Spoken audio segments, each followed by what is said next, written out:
I'm in South Padre right now with family, and I had a screening call with a new client. And in his description, he talked about missing his grandmother's long holds. You know, he just wanted to have that again. And as we were talking, he talked about as a child how easy it was for him to go run up to his teachers and, you know, hug them every day, and getting that kind of touch. You know, when you're a small boy, how easy it is for boys to be able to just kind of because I could almost see, like, in my mind, with my kids, like, bumbling around, like, touching people, you know, just having that kind of affection coming up to, you know, to grandma, and getting touched, and just touch really being more possible when you're a small boy. And then growing up, becoming an adult,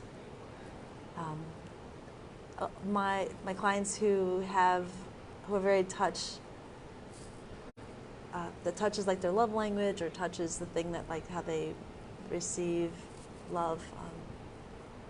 They'll find often a partner who is also very, very open to touch and cuddly, you know, hopefully at least, right?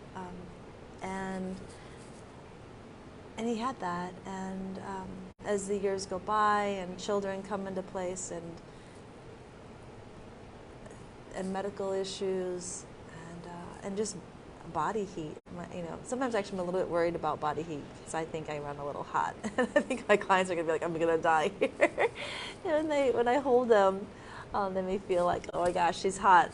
To try to keep them space cool. Sometimes I'm not very successful at that. But you know, body temperature fluctuations, and so it's hard. And it's in this particular case, in this particular screening, it was a man, a cis male.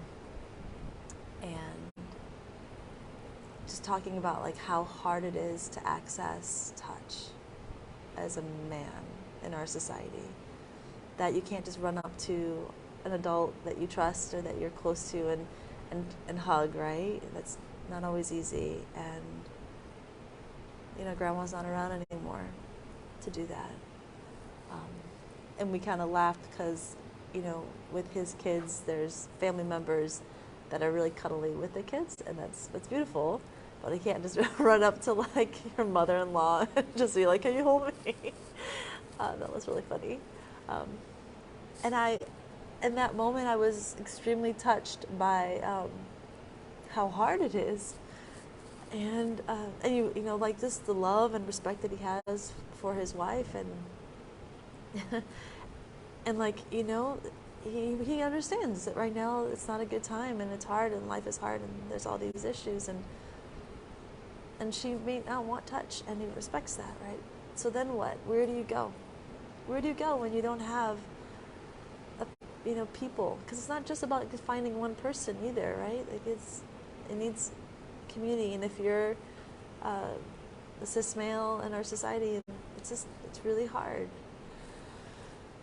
So he, you know, as I also want to acknowledge that he saw a video of mine on here like over a year ago or something like that, he said, and it's taken him until now to be able to reach out. I've heard that many times. It may take people years to finally reach out to me, and that's okay. You know, you come when you come, and look around and see where touch is available for you. It can be really hard to find, and know that it's okay to come here, almost like triage, to getting those needs met, to helping you get through right now, to getting the affection and nurture and care and kindness and love that you need right now.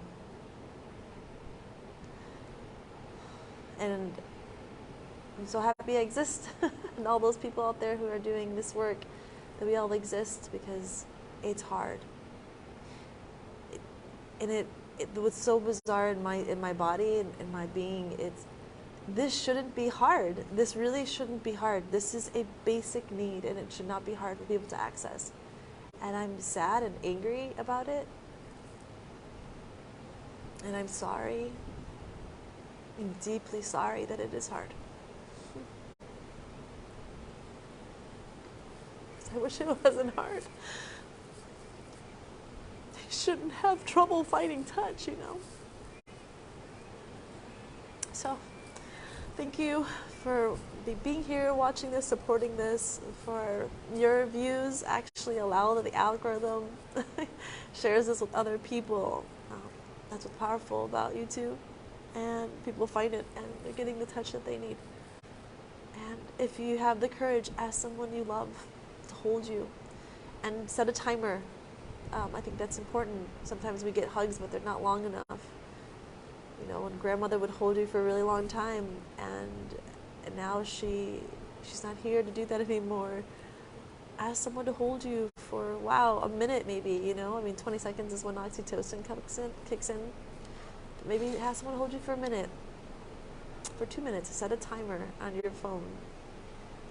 And get that for yourself, because you're worth it. Because it is as basic as drinking and eating and sleeping. It's so important for our health. And wear a mask if you need to, if you're worried about that. But ask. Thank you all.